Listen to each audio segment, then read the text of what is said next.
So reverse back a bit further. Hair's looking great. Stop here.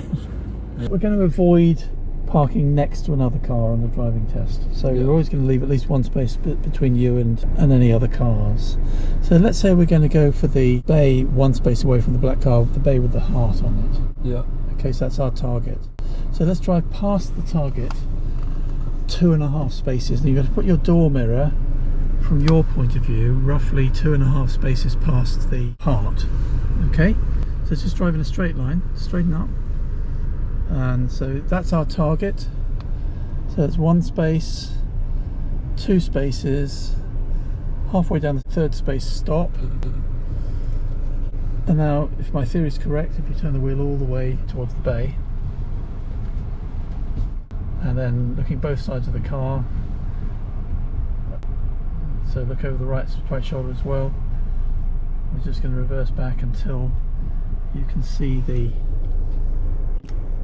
until we're straight, basically. Keep going back until we're straight. So as soon as you're straight, stop. Stop. Straighten the wheel. And then we're just going to drive forwards a little way, just to give us a bit more room for manoeuvre. So just drive forwards. Just straight. And stop. Now, can you see the lines in the door mirror? Yeah.